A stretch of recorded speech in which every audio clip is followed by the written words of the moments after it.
He found her trembling in the dark, scarfing down cold fries from the garbage because she hadn't been paid a dime in 3 weeks. She was starving because she refused to sleep with the manager.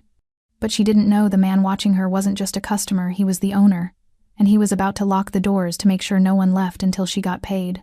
If this story pulled you in, make sure to hit that subscribe button so you never miss what's coming next. I've got another unforgettable story dropping tomorrow. And while you're here, jump into the comments and tell me where you're watching from. I love seeing our community from all around the world. All right, let's get back into it. The black suit felt like armor against Joaquin's chest. 2 hours ago, he'd been closing a deal in a penthouse that overlooked the city like a chessboard. Now he stood in the back kitchen of the Blue Moon Diner, Branch 12, the quietest and most profitable laundering point in his network of 43 legitimate fronts. Legitimate, the word tasted bitter. "Lock up when you're done, boss," muttered Rico, one of his lieutenants, as he headed toward the back exit. The last of the kitchen staff had clocked out 20 minutes earlier, leaving only the hum of industrial refrigerators and the tick of cooling metal. Joaquin nodded, watching the door close. Nobody here knew Joaquin Nieto as anything more than the investor, the silent partner who showed up once a month to check the books. His tattoos stayed hidden under tailored collars. His reputation stayed buried under shell companies and tax forms. His father had taught him one rule: never let them see you coming. So far, the diner had been perfect. Clean books, steady cash flow, no attention from anyone who mattered. But tonight, something felt wrong. The numbers had been off for weeks. Not enough to raise alarms, but enough to itch at the back of his mind like a splinter. Payroll discrepancies, inventory shrinkage, the kind of slow bleed that meant someone was either stealing or lying, or both. It was 11:52 p.m. when Joaquin finished his walkthrough of the front dining area.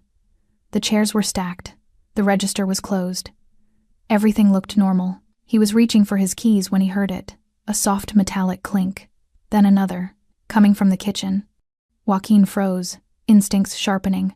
Everyone had left. He'd watched them go. He moved silently across the tile floor, his leather shoes making no sound. The kitchen was dark except for the security light above the prep station, casting everything in cold, industrial shadow. He could hear something now quiet, hurried movement, the rustle of paper, the scrape of a fork against metal. He crept forward, past the dish station, past the walk-in cooler, until he reached the corner near the storage shelves. What he saw made his breath catch. A young woman sat hunched at the stainless steel counter, her back rigid with tension. Her shoulders curved inward like she was trying to make herself smaller. Her waitress uniform, the faded teal dress with the white collar and the name tag that read Lolita, was stained with grease splatters and coffee rings. Her hair, light brown and pulled back in a messy bun, had strands falling loose around her face. In her hands she held a styrofoam container. Half a burger, cold, probably from the trash. She ate fast, too fast, not savoring it, not even tasting it, just trying to get it down before fear caught up with her. Joaquin stood perfectly still, watching. He'd built an empire on reading people, on knowing when someone was lying, when they were scared, when they were about to break. And this woman, this girl, really, she couldn't be more than 23 or 24, was all three. She finished the burger and folded the styrofoam container carefully, her hands trembling slightly as she placed it into a plastic grocery bag beside her. Then she reached for another container fries, cold and limp, and started eating those too, one by one, every single one. Joaquin's jaw tightened. He recognized her. Lolita, the quiet one who worked doubles without complaint, the one who always volunteered for the worst tables, the truckers who ordered coffee and sat for hours, the teenagers who split one meal between 4 people and left no tip, the one who'd brought him coffee 3 times this week without ever meeting his eyes. He'd thought she was shy. Now he realized she was invisible, by choice or by necessity. He couldn't tell yet. She stood slowly, moving with the practiced silence of someone who'd learned not to be noticed. She picked up the grocery bag. There were more containers inside. Leftovers, scraps, things meant for the trash. Joaquin knew desperation when he saw it. He'd grown up with it, had clawed his way out of it with blood on his hands and bodies in his wake. This wasn't theft. This was survival. Lolita was about to turn toward the exit when Joaquin stepped into the light, his shoes clicking against the tile. The sound echoed like a gunshot in the empty kitchen. She spun around, the grocery bag slipping from her hands and hitting the floor with a dull thud. Her eyes went wide, pale green, rimmed red with exhaustion, and her mouth opened in a silent gasp. For a moment, Neither of them moved. Joaquin studied her, really looked at her. The hollows under her cheekbones, the way her uniform hung loose on her frame, like she'd lost weight recently. The small cut on her knuckle, probably from a knife slip during prep. The fear in her eyes. "When you get paid," he said quietly, his voice cutting through the silence like a blade. "Do you plan to pay for that?" Lolita nearly choked. Her hands flew to her mouth, and she stumbled backward until her hip hit the counter. The color drained from her face. I'll pay," she stammered, her voice breaking. "I swear, when I get my paycheck I'll—" Joaquin tilted his head, his expression unreadable. Not angry. Not yet. Just watching. Waiting. "When you get paid?" he repeated, softer this time. Something in his tone made her freeze. Her eyes darted to the floor. Her shoulders tensed. She looked like she wanted to run but knew she couldn't. She swallowed hard. "I haven't—" The words caught in her throat. Joaquin took a step closer, his hands sliding into his pockets. Casual, controlled, but his gaze never left her face. "You haven't what?" Lolita's breath hitched. Her fingers twisted together, white-knuckled. "I haven't been paid," she whispered. "In 3 weeks." Silence. The refrigerator hummed. The fluorescent light buzzed overhead.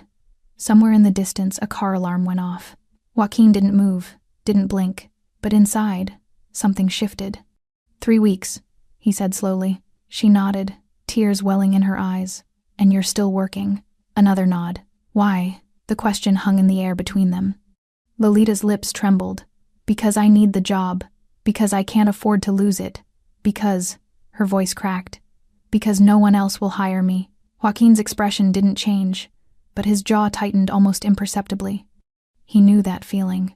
That trapped, suffocating weight of having no options, no way out, no one to turn to. He'd killed men for less. "Who told you that you wouldn't get paid?" he asked. Lolita hesitated, fear flickering across her face. "The manager," she whispered. And just like that, Joaquin knew exactly what was happening. Joaquin didn't move, didn't speak, just stood there in the dim kitchen light, his presence filling the space like smoke thick, suffocating, impossible to ignore. Lolita's hands were still twisted together, her knuckles bone white. She looked like she wanted to disappear into the wall behind her. "The manager," Joaquin repeated, his voice dangerously quiet. "Tell me his name." "Mr. Patterson," she whispered. He said there were complications with payroll, that I'd get everything once it was sorted out." Joaquin's eyes narrowed. 3 weeks ago. She nodded. "And you believed him." It wasn't a question. It was an accusation wrapped in silk. Lolita flinched. "I didn't have a choice. He said if I complained, if I made trouble, he'd—" She stopped, swallowing hard. "He'd what?" "Fire me." Her voice was barely audible now. "And make sure I couldn't get hired anywhere else in the city." Joaquin felt something cold settle in his chest. The kind of cold that came before violence, before consequences. He'd reviewed the payroll reports himself just last week. Every employee had been marked as paid. Every check had cleared. The numbers were clean, which meant Patterson had been pocketing her wages, or withholding them for leverage. Either way, it was theft. And in Joaquin's world, theft had only one punishment. "How much does he owe you?" Joaquin asked. Lolita's eyes widened slightly, surprised by the question. I don't know exactly. Maybe 2,000? Maybe more? $2,000. 3 weeks of work. Double shifts. Terrible customers. All for nothing. Joaquin's jaw tightened. "And you've been eating leftovers to survive." It wasn't a question, but she answered anyway. "Yes." The word hung in the air like a confession. Joaquin studied her face, really looked at her, the exhaustion carved into her features, the way her eyes had that glassy, distant look of someone who'd stopped hoping for things to get better. She reminded him of his mother. The memory came unbidden, his mother at the kitchen table, counting coins with shaking hands, trying to figure out how to stretch $10 into 3 meals. The way she'd smiled at him and his sister, pretending everything was fine even as her stomach growled. She died broke, died tired, died believing the world didn't care about people like her. And she'd been right, until Joaquin had made them care. "Sit down," he said, nodding toward the counter. Lolita hesitated, confusion flickering across her face. "I'm not going to hurt you," Joaquin added, his tone softer but no less commanding. "Sit." Slowly, carefully, she lowered herself onto the stool. Her hands folded in her lap. Her eyes stayed fixed on the counter. Joaquin moved to the other side, leaning against the stainless steel. The distance between them felt deliberate. Safe. Non-threatening. "When did this start?" he asked. Lolita bit her lip. 3 weeks ago. After I... She stopped. "After you what?" Silence. Joaquin waited. He was good at waiting. Patient. Predatory. Finally, she spoke. "After I said no." The words were so quiet he almost missed them, but he didn't. His hands, resting on the counter, curled into fists. "He propositioned you." She nodded, tears sliding down her cheeks now. She wiped them away quickly, like she was ashamed of them. "It started small," she whispered. "Compliments. Comments about how I looked in the uniform, how I should smile more. Then he started..." Her voice broke. "He started touching my shoulder, my back, said he was just being friendly." Joaquin's vision went red at the edges. "And when you told him to stop?" He laughed, said I was being dramatic, that I should be grateful someone was paying attention to me. She took a shaky breath. "Then one night he cornered me in the storage room, told me I could make things easier for myself, that he could help me get better shifts, more tips. If you slept with him..." She nodded, fresh tears falling. "I said no. I told him I wasn't interested." And he smiled. He just smiled and said, "That's fine, but don't expect any favors from me." Joaquin's knuckles were white now. His breathing was controlled, measured, but inside he was calculating, planning. "The next day, my paycheck didn't come through," Lolita continued. "When I asked him about it, he said there was an issue with my time card, that I'd have to wait. Then the next week, same thing. And the week after that, and you didn't report him." She looked up at him then, her eyes red and desperate. "To who?" "He's the manager. He does the scheduling. He handles payroll. And even if I went over his head, who would believe me? I'm just a waitress. He'd say I was lying, that I was trying to get him in trouble because I was lazy or because you rejected him." Joaquin finished. She nodded, breaking down completely now. Her face fell into her hands, and her shoulders shook with silent sobs. Joaquin stood there, watching her fall apart, and felt something he hadn't felt in years. Rage. Not the hot, explosive kind. The cold, calculated kind. The kind that ended with bodies and silence. He reached into his jacket pocket and pulled out a handkerchief, white, pressed, expensive. He set it on the counter beside her. Lolita looked at it like it was a trap. "Take it," he said gently. She did, slowly, and pressed it to her face. "Did he touch you?" Joaquin asked, his voice deadly quiet. She shook her head. "Just my shoulder, my back. Nothing. Nothing else." Yet, the word hung between them like a promise of violence. Lolita looked up at him, her eyes wide. "Who are you?" Joaquin smiled, but there was no warmth in it. "Someone who's about to make sure you get paid." Before she could respond, footsteps echoed from the hallway, heavy, confident. The door to the kitchen swung open, and Patterson walked in. He was tall, broad-shouldered, with graying hair and the kind of smile that didn't reach his eyes. He wore a polo shirt with the diner's logo and khakis that were too tight. His smile died the moment he saw Lolita. "What the hell are you still doing here?" he barked. Then he saw Joaquin, and his expression shifted. Confusion, then annoyance. "Can I help you?" Patterson asked, his tone clipped. Joaquin straightened, his hands sliding into his pockets. "Actually," he said calmly, "I think you can." Patterson's eyes narrowed as he looked between Joaquin and Lolita. His jaw tightened, and that fake smile returned the kind salesmen used when they were about to lie. "I wasn't aware we had visitors after hours," he said, his voice dripping with false politeness. "The diner's closed. You'll need to come back tomorrow." Joaquin didn't move, didn't blink. "I'm not a visitor." Patterson's smile faltered. "Excuse me?" "I said I'm not a visitor." Joaquin's voice was calm, measured, but it carried weight. Authority. The kind that made men like Patterson nervous without knowing why. Patterson shifted his weight, crossing his arms over his chest. The gesture was meant to look authoritative, but Joaquin saw it for what it was, defensive. "Well, either way, we're closed. And this one..." He jabbed a finger toward Lolita, who flinched. "Shouldn't even be here." "Lolita, what did I tell you about hanging around after your shift?" Lolita's voice was barely a whisper. "I was just nothing." Patterson's voice rose, bouncing off the stainless steel surfaces. "You think I don't notice inventory going missing? You think I'm stupid?" Joaquin watched Lolita shrink into herself, her shoulders curling inward. The fear in her eyes was visceral, real. It made him sick. "What inventory?" Joaquin asked quietly. Patterson spun toward him, irritation flashing across his face. "I'm sorry. Who are you exactly? Because you're not staff, and you're not authorized to be back here." "Answer the question," Joaquin said, his tone dropping several degrees. Something in his voice made Patterson pause, made him reassess. His eyes swept over Joaquin's suit, expensive, tailored, the kind that cost more than Patterson made in a month. The watch on his wrist, the confidence in his posture. Patterson's expression shifted. Calculation replaced irritation. "Look, I don't know who you are, but this is an internal matter. Employee theft is serious, and I'm handling it according to company policy." "Employee theft," Joaquin repeated slowly. "Is that what you're calling this?" "That's exactly what I'm calling it." Patterson gestured at the grocery bag on the floor, its contents partially visible. "She's been stealing food for weeks. I've been documenting everything. Tonight, I finally caught her red-handed." Lolita's face went pale.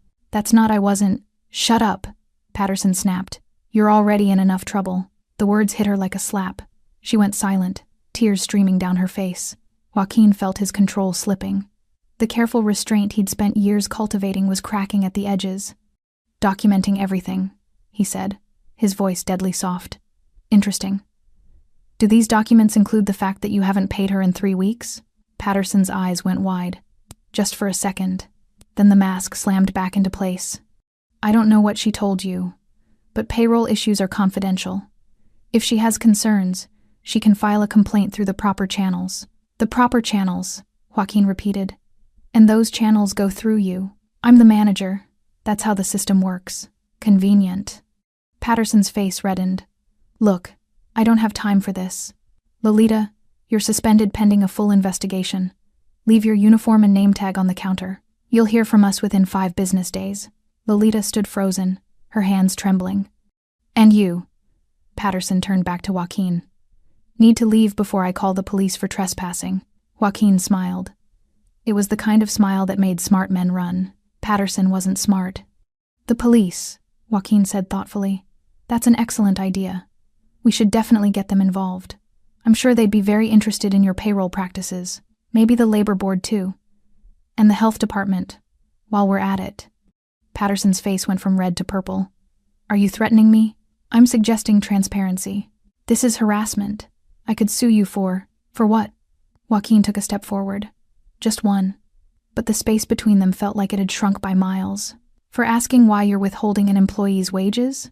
For questioning why a waitress is eating garbage because her manager decided she doesn't deserve to be paid?" "She broke equipment," Patterson shouted, his composure finally cracking. "She's clumsy and careless, and that kitchen accident cost this location hundreds in repairs. I withheld her wages to cover damages. That's completely legal." "Legal," Joaquin said softly. "Show me the paperwork." Patterson blinked. "What?" "Show me the documentation, the incident report, the repair invoices, the agreement she signed acknowledging the debt." Silence. Patterson's mouth opened, closed, opened again. "It's in the office. I'm not getting it for some random." "Then let's go get it together." Patterson's eyes darted toward the door, toward escape. "I don't have to explain myself to you. I don't even know who the hell you are." Joaquin's smile widened. "No, you don't." The temperature in the kitchen seemed to drop. Lolita looked between them, confusion and fear warring on her face. She didn't understand what was happening, but she could feel the shift, the danger. Patterson could feel it too. His bravado was crumbling, replaced by something colder. Wariness. "I'm calling the police," he said, pulling out his phone. "Go ahead." Patterson's finger hovered over the screen. "I'm serious." "So am I." They stared at each other. A silent battle of wills. Finally, Patterson lowered his phone. "Fine. You want to see documentation? Come with me to the office." "But she..." He jabbed a finger at Lolita. "Stays here. And if anything is missing when I get back, I'm pressing charges." "She's coming with us," Joaquin said. "Absolutely not." "Then we're not going." Patterson's jaw worked. He was trapped, and he knew it. But he couldn't figure out how or why. "Fine," he spat. "But this is your last warning. I don't know who you think you are, but in this restaurant, I'm in charge. And when I prove that she owes me money, Both of you are leaving in handcuffs." Joaquin's expression didn't change, but inside, he was already calculating how long it would take to bury Patterson somewhere no one would ever find him. "Lead the way," Joaquin said quietly. Patterson turned toward the office, his shoulders squared, confidence returning now that he thought he was in control. He had no idea he was already dead. The office was cramped and stale, smelling of old coffee and stacked paperwork. Patterson moved behind the desk with the confidence of a man who thought he still had the upper hand. He yanked open a filing cabinet drawer with more force than necessary. "This is going to take a minute," he muttered, flipping through folders. "Not all of us have time to play detective in the middle of the night." Joaquin stood near the door, his back to the wall, his eyes tracking every movement. Lolita hovered beside him, her arms wrapped around herself like she was trying to hold her body together. "While you're looking," Joaquin said calmly, "tell me about the storage room." Patterson's hands stilled for just a fraction of a second. "What about it?" 3 weeks ago, when you spoke with Lolita," the manager's shoulders tensed. He didn't turn around. "I talked to all my employees. It's called management. In the storage room. Alone." Patterson slammed the drawer shut and spun around, his face flushed. "I don't know what she told you, but I never." "Never what?" Joaquin's voice was silk over steel. "Never did anything inappropriate." Patterson's eyes flicked to Lolita, and there was something ugly in his expression. Something venomous. If she's saying otherwise, she's lying. Probably trying to cover for the theft. Lolita made a small, wounded sound, like something breaking. Joaquin's hands, resting casually in his pockets, curled into fists. "She's lying," he repeated slowly. "That's right." Patterson straightened, emboldened by his own indignation. "Look at her. She's desperate, unstable. You can't trust anything she says." "Interesting." Joaquin tilted his head. "Because she hasn't accused you of anything, yet." The color drained from Patterson's face. The silence stretched like a razor blade. "I think," Joaquin continued softly, "you should tell me exactly what happened in that storage room." Patterson's mouth opened and closed. His eyes darted toward the door toward escape, but Joaquin's presence blocked it like a wall. "Nothing happened," Patterson said, his voice rising. "She's confused. Maybe she misinterpreted. Did you touch her?" The question cut through the room like a gunshot. Patterson flinched. "I know. I mean, not like it was just friendly. Professional. A hand on the shoulder. That's it. A hand on the shoulder. Yes. And her back?" Patterson's breath caught. "She told you that?" "She told me everything." Lolita was trembling now, silent tears streaming down her face. She looked like she wanted to run, to disappear, but her feet stayed rooted to the floor. Patterson's expression shifted rapidly. Panic, calculation, anger. "It wasn't like that. She's twisting it, making it sound like what?" Joaquin's voice dropped to a whisper. "Like harassment? Like coercion?" "No. Jesus Christ, no." Patterson ran a hand through his hair, his composure fracturing. "I complimented her. I was nice to her. That's not a crime. And when she didn't respond the way you wanted? Silence. You withheld her wages. That's because of the equipment, the mixer. She broke it during the lunch rush, and I had to." "How much did the mixer cost?" Patterson blinked. "What?" "The mixer. How much to repair it?" I don't remember exactly. A few hundred." "Show me the invoice." Patterson's hands fumbled with the filing cabinet again. His movements were jerky now, desperate. "It's here somewhere. I know I filed it." He pulled out folder after folder, his breathing getting heavier. Papers scattered across the desk. "I know it's here." Joaquin waited. Patterson's search became more frantic. Drawers slammed. Files hit the floor. "It has to be. Maybe it's in the other cabinet. Or maybe I sent it to corporate. They handle some of the bigger repairs, so there is no invoice," Joaquin said quietly. Patterson froze. "Because there was no repair." "That's not true. The mixer isn't broken." "Yes, it is. I saw her. She bumped it during a rush, maybe knocked it half an inch. But it still works." Joaquin's eyes were cold, merciless. "I checked the equipment log before I came back here. Every appliance is listed as operational." Patterson's face went white. "So let me clarify," Joaquin continued, his voice deadly soft. "You sexually harassed an employee. When she rejected you, you fabricated damages to justify withholding her wages. Then you used her desperation, her hunger to keep her quiet and compliant." No, that's not." "And tonight, when you caught her eating leftovers, You were going to fire her. Destroy any chance she had of filing a complaint. Patterson's back hit the wall. Who the hell are you? Joaquin stepped forward. Just one step. But the air in the room changed. I'm someone who hates thieves. Patterson's breathing was ragged now. I didn't steal anything. You stole 3 weeks of her life. 3 weeks of wages. 3 weeks of dignity. Joaquin's voice was ice. In my world, that's theft. This is insane. You're insane. Patterson's eyes darted to Lolita. Tell him you're fine. Tell him you don't want any trouble. Lolita's voice, when it came, was small and broken. You said I was lucky to have this job. That girls like me were replaceable. Patterson's face twisted. I was trying to motivate you. You said if I complained, you'd make sure I never worked anywhere in this city again. That's not... I never said that exactly. You did. Her voice grew stronger, sharper. You said it twice. Once in the storage room, once when I asked about my paycheck. Patterson looked like a cornered animal. Desperate. Dangerous. Fine. He threw his hands up. You want to know the truth? She's a terrible waitress. Slow. Awkward. Cost me money and complaints and refunds. I was doing her a favor by keeping her on. But if she wants to play victim, she can explain to the unemployment office why she got fired for theft. Joaquin's expression didn't change, but something in his eyes went dark. You just made a mistake, he said softly. Patterson laughed, a brittle, hysterical sound. I made a mistake? You're threatening me in my own office?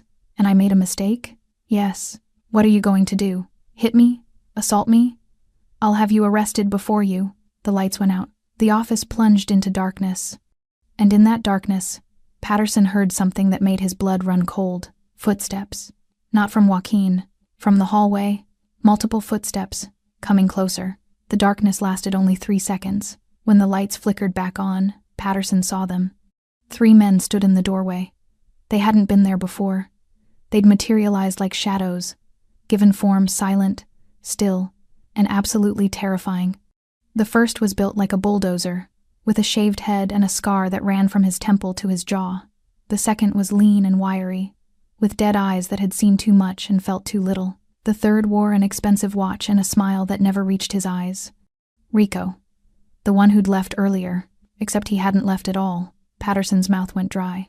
His eyes darted between the men, then back to Joaquin, and something clicked. Something terrible and irreversible. What is this? Patterson's voice cracked. What the hell is this? Joaquin didn't answer. He simply adjusted his cuffs, a casual, almost bored gesture, and glanced at Rico. The exits? Joaquin asked. Secured, Rico replied. His voice was flat, professional. Front door's locked. Back door too. Security cameras are on a loop. As far as anyone knows, the building's been empty since 11:30. Patterson's legs nearly gave out. He grabbed the edge of the desk for support. Wait, please. I don't know what you think.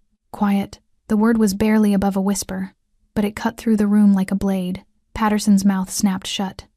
Joaquin turned to Lolita, his expression softening almost imperceptibly. Go sit in the dining area.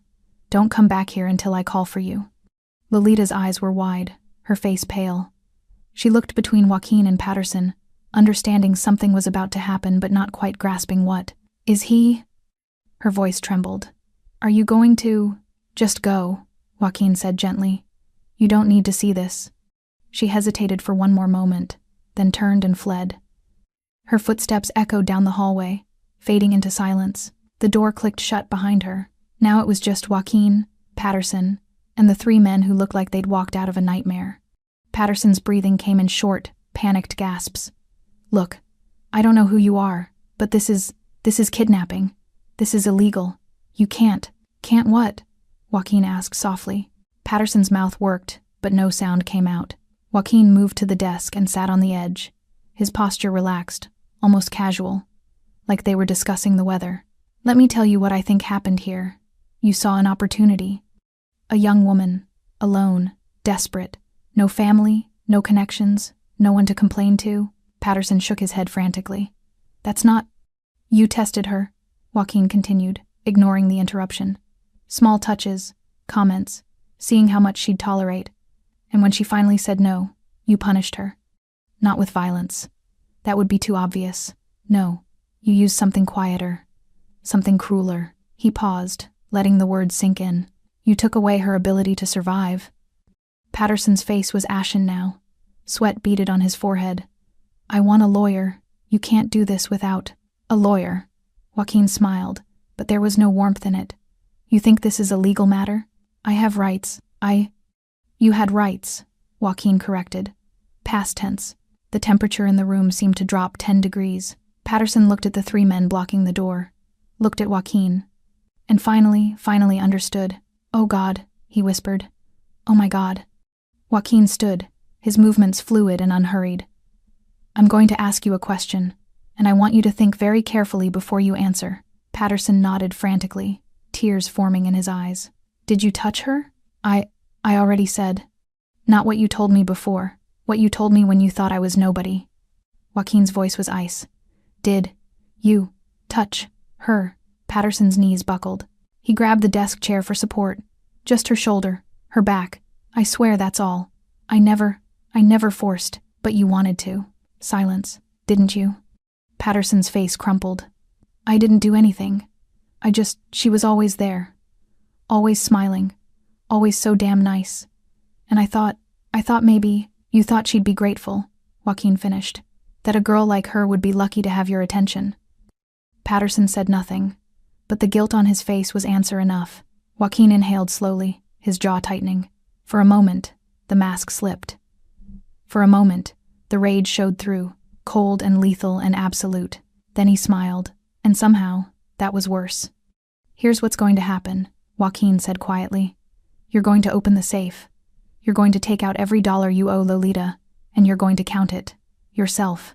Every single bill. Patterson nodded, his hands shaking so badly he could barely grip the safe's combination lock. Then, Joaquin continued, you're going to write her a letter of recommendation. Glowing. The kind that gets her hired anywhere she applies. You're going to apologize for the payroll error and wish her well in her future endeavors. The safe door swung open. Inside were stacks of cash, envelopes marked with employee names, and ledgers that Patterson definitely didn't want anyone looking at too closely. After that, Joaquin said, his voice dropping to a whisper, you're going to leave this city. Tonight. You're going to disappear. And you're never going to work in food service again. Patterson pulled out an envelope marked Lolita K. His hands trembled as he opened it. Inside were bills, her wages, held hostage for 3 weeks.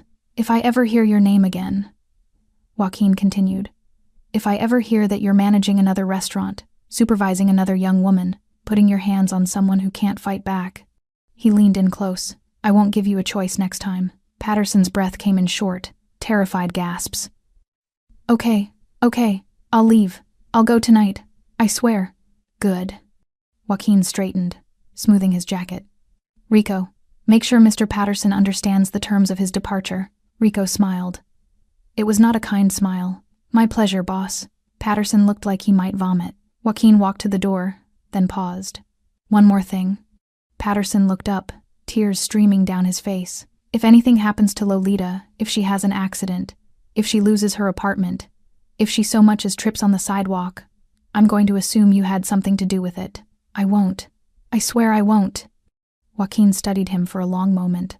Then he turned and walked out, leaving Patterson alone with the 3 men who looked like they ate fear for breakfast. The door closed behind him with a soft click. In the silence that followed, Patterson realized he was crying. Joaquin found Lolita sitting at a booth near the window, her hands wrapped around a glass of water she hadn't touched. She looked up when he approached, her eyes red-rimmed and fearful. Is he... She couldn't finish the question. He's fine, Joaquin said, sliding into the seat across from her. For now, the qualifier hung in the air between them. Lolita stared at him, really seeing him for the first time. The expensive suit, the tattoos creeping up his neck. The way he moved, controlled, predatory, like violence was always just beneath the surface. Who are you? She whispered. Joaquin was quiet for a moment, considering his answer. He could lie, should lie, but something about the way she looked at him, exhausted, broken, but still somehow defiant, made him decide on the truth. My name is Joaquin Nieto, he said simply. The name meant nothing to her. He could see it in her blank expression. I own this diner. Her eyes widened. You what? Not officially. It's buried under shell companies, LLCs, holding corporations. But the money? The real ownership? He tapped the table. That's mine. Lolita's mouth opened and closed. Her brain was clearly trying to process what he'd just said. But Patterson said, Patterson is a manager, was a manager. He runs the day-to-day operations. Or he did. Joaquin's expression hardened. But he never owned anything. He just forgot who he was working for. Lolita shook her head, overwhelmed. I don't understand. Why are you here? Why do you care about? She gestured helplessly at herself. About this? It was a fair question. Joaquin leaned back in the booth, his eyes distant. My mother worked in a place like this. Different city, different name, but the same story. She had a manager who liked to touch the waitresses, who held their paychecks when they complained, who made them feel small and powerless. Lolita went very still. She never fought back. Joaquin continued, his voice soft but laced with old anger. She needed the job, needed the money. So she smiled and took it and came home every night a little more broken. What happened to her? She died when I was 16. His jaw tightened. Heart attack. The doctors said it was genetic, but I knew better. She died because the world spent 40 years grinding her down until there was nothing left. The silence between them was heavy with shared pain. I'm sorry, Lolita whispered. Joaquin's eyes refocused on her. Don't be sorry. Be angry. I am angry, she said, and for the first time, there was fire in her voice. I'm furious. But what good does that do? People like me don't win against people like him. People like you, Joaquin repeated slowly. What does that mean? Lolita laughed bitterly. Poor, replaceable, nobody. You're not nobody. Yes, I am. Her voice cracked. I'm a 24-year-old waitress with a GED and $300 in the bank. I have no family, no references, no skills that matter. If I lose this job, I lose everything. You're not losing this job. She looked at him like he was insane. Patterson's going to fire me the second you leave. Patterson's not going to do anything. Something in his tone made her pause, made her really look at him. What did you do? She asked quietly. What needed to be done? That's not an answer. It's the only answer you're getting. Joaquin pulled an envelope from his jacket and set it on the table between them. This is yours.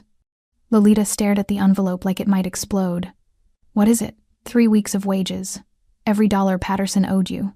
Her hands trembled as she reached for it. She opened it slowly, her eyes widening as she saw the cash inside. Bills, 20s, 50s, hundreds. This is... Her voice broke. This is too much. That's what you earned. But how did you... The safe in Patterson's office. He had everyone's wages in there, skimming off the top, most likely, keeping cash on hand so the books looked clean.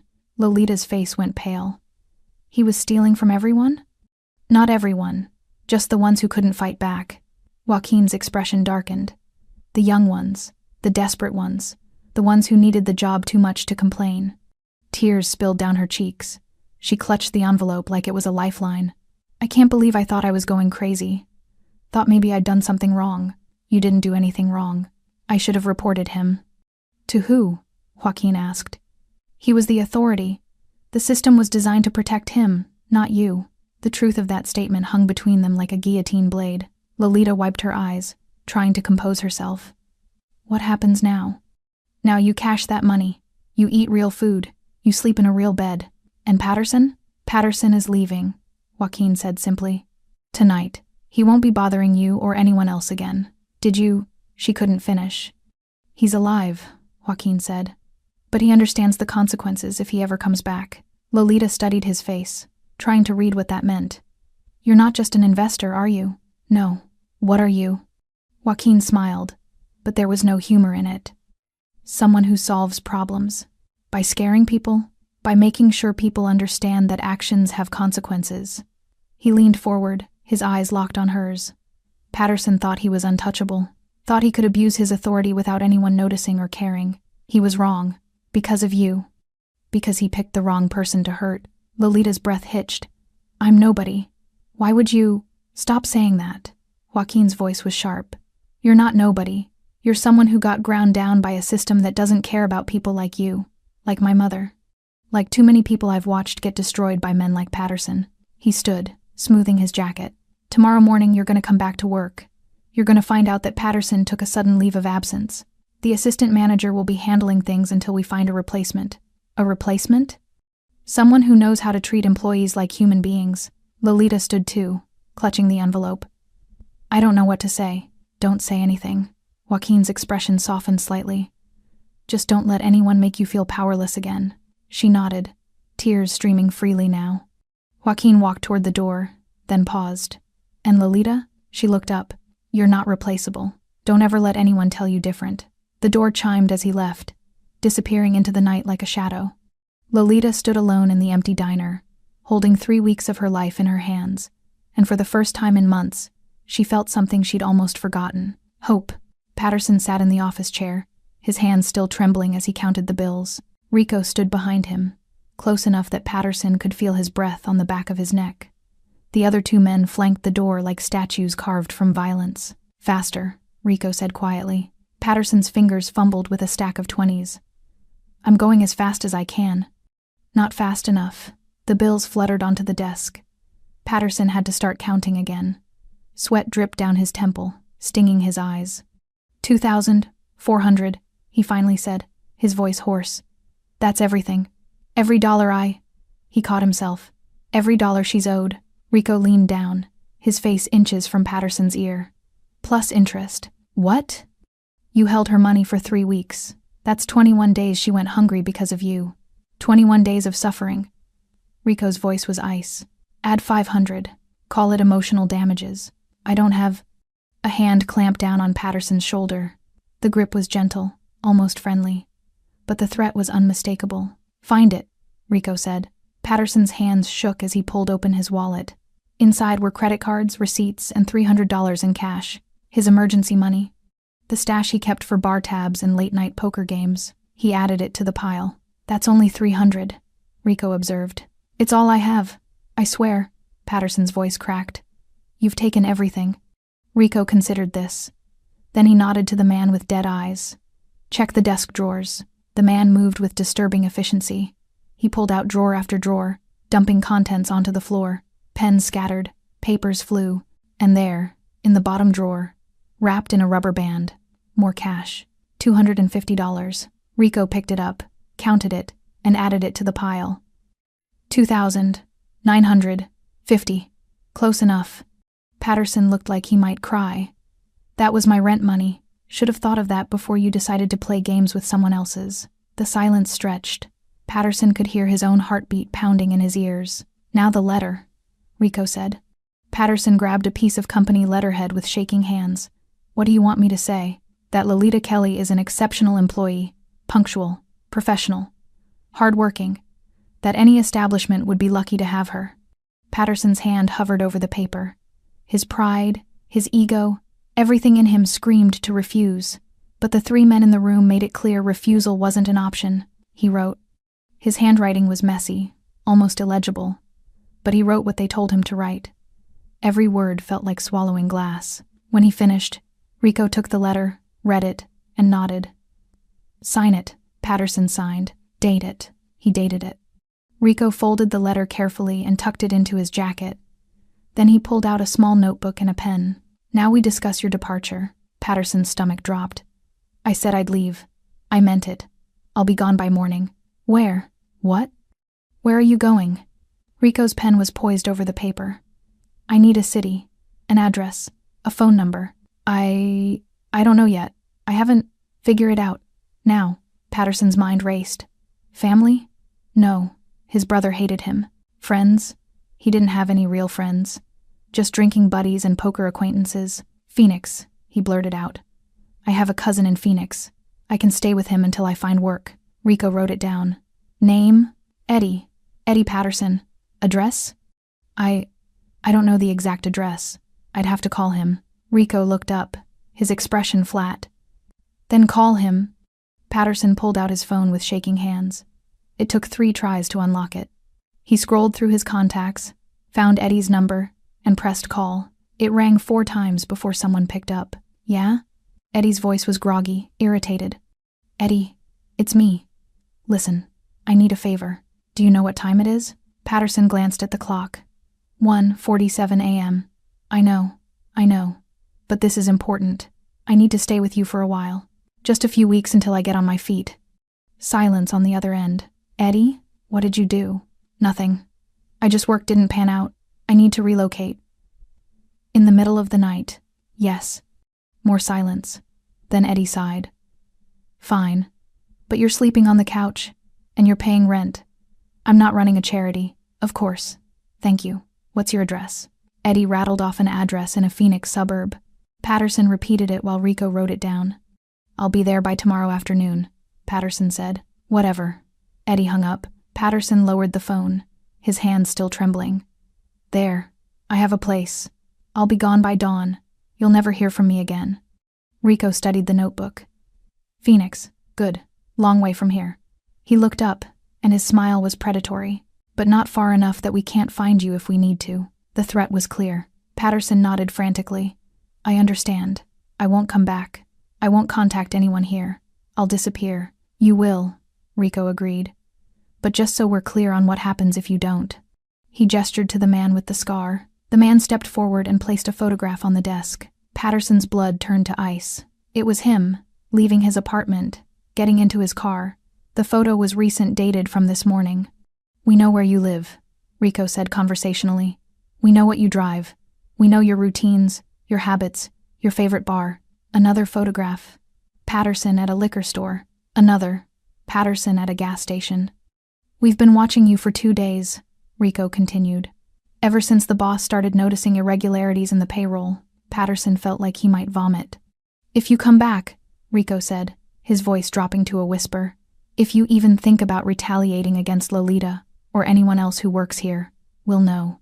And the next time you see us, it won't be for a conversation. Patterson's vision blurred with tears. I won't.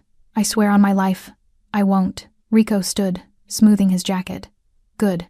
Because your life is exactly what you'd be swearing away. He walked to the door, then paused. You have 2 hours to pack. If you're still in this city by sunrise, our deal is off. I'll be gone, Patterson whispered. I promise. The 3 men left without another word. Patterson sat alone in the office, surrounded by empty drawers and scattered papers, and realized he'd just lost everything. His job, his money, his power. And somewhere in the darkness, Joaquin Nieto was watching, waiting, making sure Patterson made the right choice. For once in his miserable life. The sky was still dark when Patterson threw the last duffel bag into his trunk. His hands shook as he slammed the lid shut, the sound echoing through the empty parking lot like a gunshot. 2 hours. They'd given him 2 hours. He'd packed in 45 minutes. His apartment looked like it had been ransacked, drawers hanging open, closet emptied, mail scattered across the counter. He'd taken only what he could carry. Clothes, toiletries, his laptop, and the $500 he'd found hidden in a coffee can under the sink. Everything else, the furniture, the TV, the life he'd built here, he was leaving behind, because staying meant dying. He understood that now. Patterson climbed into his car, his breath fogging the windshield. The engine turned over with a rough cough. He sat there for a moment, staring at his apartment building. 10 years he'd lived here. 10 years of climbing the ladder, building his reputation, establishing his authority. Gone in a single night, because of one girl who wouldn't sleep with him. No, that wasn't fair. That wasn't true. Because of himself. Because he'd thought he was untouchable. Because he'd mistaken a title for real power. Patterson pulled out of the parking lot and drove toward the highway. The streets were empty, save for a few delivery trucks and the occasional taxi. The city looked different at this hour. Quieter, lonelier, like a stage after the audience had gone home. He passed the diner. The lights were off. The parking lot was empty. But he could see a single figure standing near the back door, silhouetted against the security light, watching. Patterson's foot hit the accelerator. He didn't stop until he reached the interstate. The diner opened late the next morning. Lolita arrived at 7 a.m. Her stomach knotted with anxiety. She'd barely slept. The envelope of cash sat on her nightstand like a bomb, real, tangible, impossible to ignore. She'd counted it 3 times. $2,950. More money than she'd seen in years. She pushed through the front door, expecting to see Patterson behind the counter, his face twisted with rage, ready to fire her on the spot. Instead, she found Sophia, the assistant manager, flipping through the schedule book with a confused expression. Have you seen Patterson? Sophia asked without looking up. Lolita's throat tightened. No. Why? He's not answering his phone. didn't show up for his shift. Sophia finally looked up, her brow furrowed. That's not like him. Maybe he's sick, Lolita offered weakly. Maybe. Sophia didn't sound convinced. She set the schedule book down and sighed. Guess I'm running things today. Can you cover section 3? Jenny called in. Of course. Sophia smiled, tired but genuine. Thanks. You're a lifesaver. Lolita tied on her apron and got to work. The morning rush came and went. Truckers ordered coffee and eggs. Regulars asked for their usual. Everything felt normal, except Patterson's office door stayed closed. By noon, Sophia tried calling him again. No answer. By 2 p.m., she called Patterson's emergency contact, his brother who said he hadn't heard from him in months. By 4 p.m., Sophia called the owner, or at least, she tried to. The number on file rang 3 times before a smooth, professional voice answered. Blue Moon Holdings, how can I help you? Sophia explained the situation manager missing. No communication. Schedule in chaos. The voice on the other end was calm, unbothered. We'll send someone to handle things. Give us 24 hours. But we need 24 hours. The line went dead. Sophia stared at her phone, then at Lolita. That was weird. What did they say? That someone's coming. Sophia shook her head. I've worked here 5 years. I've never actually talked to the owner. Didn't even know there was an owner. I thought Patterson ran everything. Lolita said nothing. She wiped down tables and refilled salt shakers, and tried not to think about Joaquin Nieto's cold smile. Patterson didn't stop driving until he crossed into Arizona. His back ached. His eyes burned. He'd gone through 2 energy drinks and a package of gas station beef jerky. When he finally pulled into Eddie's driveway, the sun was setting, painting the desert sky in shades of orange and red. Eddie came out onto the porch, arms crossed, his expression somewhere between annoyed and concerned. You look like hell, Eddie said. Patterson climbed out of the car, his legs stiff. Thanks. What happened? I told you. Work didn't pan out. Eddie studied him for a long moment. You run from the cops or something? No. Owe someone money? No. Then what? Patterson opened his mouth, closed it. What could he say? That he'd sexually harassed an employee? That he'd stolen her wages? That he'd been caught by a man who owned the kind of power that made laws irrelevant? It's complicated, he finally said. Eddie shook his head. It always is with you. He turned toward the house. Couches in the living room. Bathrooms down the hall. Don't touch my stuff. Patterson followed him inside, dragging his duffel bag behind him. The house was small, cluttered, smelling of stale beer and old carpet. The couch was lumpy and stained. The TV was ancient. It was the furthest thing from the life Patterson had imagined for himself. He dropped onto the couch and stared at the ceiling. His phone buzzed. Unknown number. He almost didn't answer, but something made him pick up. Hello? Silence. Then a voice, smooth, cold, unmistakable. You made it to Phoenix. Patterson's blood ran cold. How did you? I told you we'd know. Joaquin's voice was calm, almost conversational. This is your reminder. You stay there. You stay quiet. You don't contact anyone from your old life. I won't. I swear. Good. A pause. And Patterson? Yes. If I hear your name again, if you manage another restaurant, supervise another woman, even think about touching someone who can't fight back, you won't get a phone call. You'll just disappear. The line went dead. Patterson sat in the darkness of his cousin's living room, his phone trembling in his hand.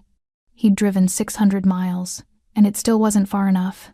Back at the diner, Lolita finished her shift and walked out into the cool evening air. Her pocket felt heavy with tips, real tips, more than she'd made in weeks. She looked back at the diner, at the flickering neon sign, at the empty manager's parking spot, and felt something shift inside her. Patterson was gone. She didn't know how, didn't know where, but she knew why.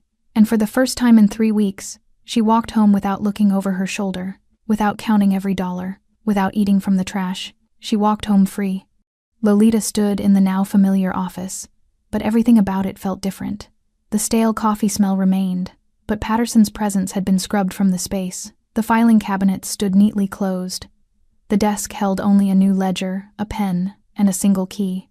Joaquin leaned against the wall by the window, silhouetted by the late afternoon sun streaming through the blinds. He'd changed into a simpler black shirt, sleeves rolled to the elbows, his tattoos visible a tapestry of old pain and hard-won power. Sit, he said, not unkindly, nodding toward the chair behind the desk. Lolita stared at it. Patterson's chair, the throne from which he'd ruled with petty cruelty. "I'd rather stand." A faint smile touched Joaquin's lips. "Suit yourself?" She clutched the envelope of cash in her hands, the paper crinkling under her nervous fingers. 3 days had passed since Patterson's disappearance. 3 days of whispers among the staff, of sideways glances her way, of Sophia quietly taking over, scheduling while avoiding any mention of what had happened.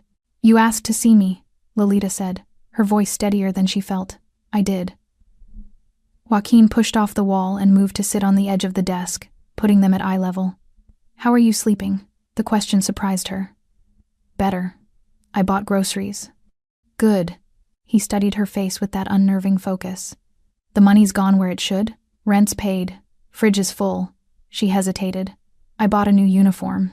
This one's clean. You didn't have to do that." "Yes, I did." Her voice gained strength. "I couldn't wear that one anymore. It smelled like fear." Joaquin nodded, understanding in his eyes. "Fair enough." Silence settled between them, comfortable in a way that should have felt impossible. This man had terrorized a predator into vanishing. He commanded men who moved like shadows, yet here he sat, asking about her sleep. "Why am I here?" she finally asked. "2 reasons." Joaquin folded his hands. "First, I'm promoting you to assistant manager." Lolita's breath caught. "What?" "Sophia's good, but she's overwhelmed. She needs someone she trusts. The staff respects you. They watched what happened to you. They'll follow you." "I don't know anything about managing. You know more than you think. You know which suppliers short us, which shifts are understaffed, which customers cause trouble." His eyes held hers. "You've been surviving in this system for months. That makes you an expert." Lolita's mind raced. Assistant manager, more money, real hours, a key to the office, a voice. "What's the second reason?" she asked, wary. Joaquin's expression shifted, the businessman giving way to something darker. "Protection. From Patterson? He's gone. From anyone." Joaquin stood and moved to the window, looking out at the parking lot. "What happened to you didn't happen in a vacuum. It happened because the system was designed to let it happen. A manager with unchecked power, employees too scared to speak, an owner too distant to notice." He turned back to her. "That changes today." From his pocket, he produced a small, sleek phone. He placed it on the desk between them. "This is yours. My number is programmed into it. So is Rico's. So is a lawyer who works for me." Lolita stared at the phone like it was a live grenade. "I can't accept this." "You can, and you will." His voice left no room for argument. "If anyone touches you, if anyone threatens you, if anyone withholds so much as $1 of your pay, you call. Day or night." "Why?" The word burst from her, raw and honest. "Why do you care? You fixed it. Patterson's gone. I got my money. Why are you still here?" Joaquin was quiet for a long moment. The hum of the refrigerator down the hall filled the silence. "Because fixing one problem isn't enough," he said finally. "Because my mother died believing no one would ever help her. Because for every Patterson I remove, there are 10 more waiting to take his place." He picked up the phone, holding it out to her. "But if the people they target have a direct line to someone like me, they'll think twice." Lolita took the phone. It felt heavy, solid, a lifeline. "This isn't charity," Joaquin continued. "It's strategy. You're my eyes and ears here now. You'll report directly to me about payroll, staffing, anything that smells wrong. In return, you have my protection. Not just from predators, but from eviction, from medical debt, from the 1,000 little ways the world tries to grind people like you into dust." "People like me," she repeated softly. "People who work hard and get nothing. People who stay quiet because they think no one's listening." He leaned forward, his gaze intense. "I'm listening, Lolita, and so are you now." She understood then. This wasn't just about her. It was about changing the ecosystem of this place, of every place he owned, making it so that abuse couldn't flourish in the shadows. "What about the others?" she asked. "The staff. They're scared too." "Then reassure them." Joaquin nodded toward the door. "Starting tomorrow, we're implementing staff meals. 1 full meal per shift. Free. No leftovers. No trash. Real food. We're also starting an anonymous reporting system, a locked box where employees can drop concerns without fear. You'll check it daily." Lolita felt something swell in her chest. Hope, yes, but something fiercer too. Purpose. And if someone reports something serious, Then we handle it. His tone promised consequences. Quietly, permanently, she looked down at the phone in her hand, then at the key on the desk. Can I make a condition? Joaquin raised an eyebrow, amused. Go on. I want to hire someone. A friend. She's a single mother, works 2 jobs, just got evicted. She's a harder worker than anyone I know. Done. No hesitation. Tell her to come in tomorrow. Lolita blinked. Just like that? Just like that. He stood, smoothing his shirt. You're in charge of hiring for front of house now. Hire people who need the work. People who've been overlooked. But make sure they're honest, loyal. This only works if we trust each other. She nodded, her mind already racing with possibilities. Maria from the shelter, Ben from the food bank line, people with tired eyes and strong hands. One more thing, Joaquin said as he moved to the door. He pulled a small envelope from his jacket and handed it to her. Open it later. Then he was gone, leaving her alone in the office that was now partly hers. Lolita sat in Patterson's chair for the first time. It was softer than she'd imagined. She placed the phone and the key on the desk, then carefully opened the envelope. Inside was a paycheck, not cash, an actual, formal paycheck, made out to Lolita Kelly, for the amount of $2,950, memo line, back pay, no debts, and beneath it, a handwritten note on heavy, expensive paper. Power isn't just about having it, it's about giving it to those who deserve it. Don't be invisible anymore. J.N. Lolita folded the note carefully, tears pricking her eyes. Not tears of fear this time, tears of something else, something she hadn't felt in so long she'd forgotten its name. Dignity. She stood, slipping the phone into her pocket, the key into her hand. She walked out of the office and into the main diner. The dinner shift was starting, the air filling with the sizzle of the grill, the chatter of customers, the clatter of plates. Sophia looked up from the host stand, her expression questioning. Lolita held up the key. We need to talk about the schedule. And I have some ideas about staff meals. Drejas. Sophia's face broke into a relieved smile. Thank God. I've been drowning. For the next hour, they worked side by side. Lolita made notes about inventory shortages, suggested shift swaps to help a dishwasher get to his night classes, flagged a supplier who'd been overcharging for months. The staff watched her, not with fear, but with something new: curiosity, respect. At 7 p.m., the new cook, a big man named Hector, brought out a plate. A real meal, grilled chicken, roasted vegetables, mashed potatoes with gravy. He set it on the counter in front of Lolita. Staff meal, he said gruffly. Boss's orders. Lolita looked at the plate. Steam rose from it. It smelled like rosemary and garlic and home. She didn't hide. She didn't hurry. She sat at the counter, in the light, where everyone could see her, and she ate. And for the first time in 3 weeks, she tasted every single bite. 2 weeks later, the Blue Moon Diner hummed with a different kind of energy. The neon sign still flickered. The coffee still smelled bitter and strong. The same regulars still occupied the same worn vinyl booths. But the silence that had once been thick with fear had been replaced by something lighter: conversation. Laughter. The easy clatter of a kitchen running smoothly. Lolita stood at the counter, reviewing the new weekly schedule on a tablet. Her tablet. Another quiet delivery from Joaquin, along with a note. For the modern manager. She'd hired 3 new staff members: Maria, her friend from the shelter, who now worked mornings with a calm efficiency that soothed the breakfast rush. Ben, who washed dishes with a focus that bordered on reverence, grateful for the steady hours. And Chloe, a culinary student who redesigned the staff meal menu to be both affordable and nourishing. The anonymous reporting box, mounted discreetly near the time clock, remained empty. Not because problems didn't exist, Lolita suspected, but because they were being solved out in the open now. A cook with a grievance spoke to Sophia. A server needing a shift swap came to Lolita. The fear had been redirected away from each other, and toward anyone who might threaten the new equilibrium. Joaquin hadn't returned, but his presence was woven into the fabric of the place. In the new security cameras, not hidden but openly displayed. In the updated payroll system that sent digital stubs to every employee's phone every Friday. In the unspoken understanding that someone was watching, and that someone cared about justice. The bell above the door chimed. Lolita looked up, and her breath caught. He stood in the doorway, backlit by the evening sun. Not in the armor-like black suit, but in dark jeans and a gray sweater, the collar of his shirt hinting at the tattoos beneath. He looked less like a specter and more like a man. A dangerous man, but a man nonetheless. He met her eyes and gave a slight, almost imperceptible nod. He took a seat at the far end of the counter, the same spot he'd occupied weeks ago when he was just a silent investor. He didn't look at a menu. He didn't need to. Lolita poured a cup of coffee black, no sugar, and brought it to him. Her hands didn't shake. "Boss," she said, setting the mug down. "Manager," he replied, a ghost of a smile at the corner of his mouth. She didn't ask why he was here. She didn't need to. This was a check-in, an inspection, a reminder that the protection offered was not without observation. "How's the balance sheet?"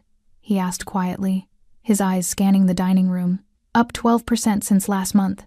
Food costs are down thanks to Chloe's vendor renegotiations. Staff turnover is 0. And the box? Empty." "Good." He took a sip of coffee. "It means the system is working. For now." He watched as Maria refilled a customer's coffee with a genuine smile. Watched as Ben delivered perfectly clean plates to the pass. Watched as Sophia laughed with a regular at the register.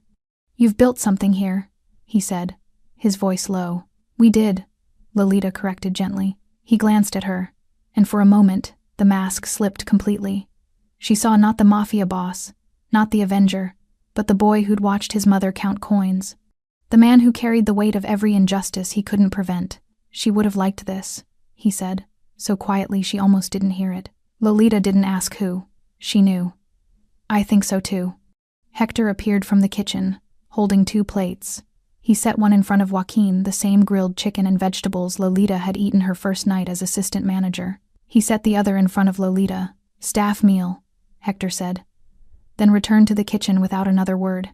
Lolita sat on the stool beside Joaquin, not too close but side by side, looking out at the diner they had, in their own ways, reclaimed. They ate in comfortable silence. The food was good, simple, honest.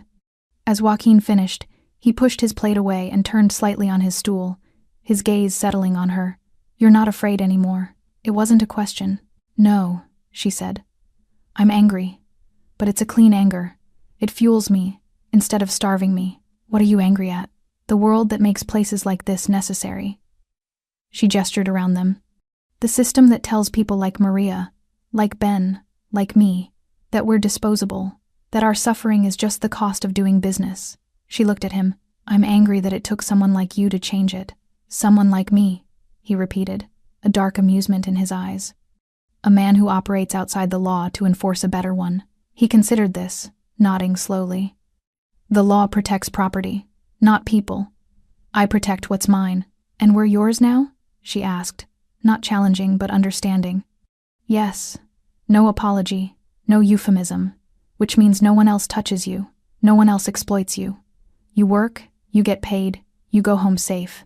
That's the only contract that matters."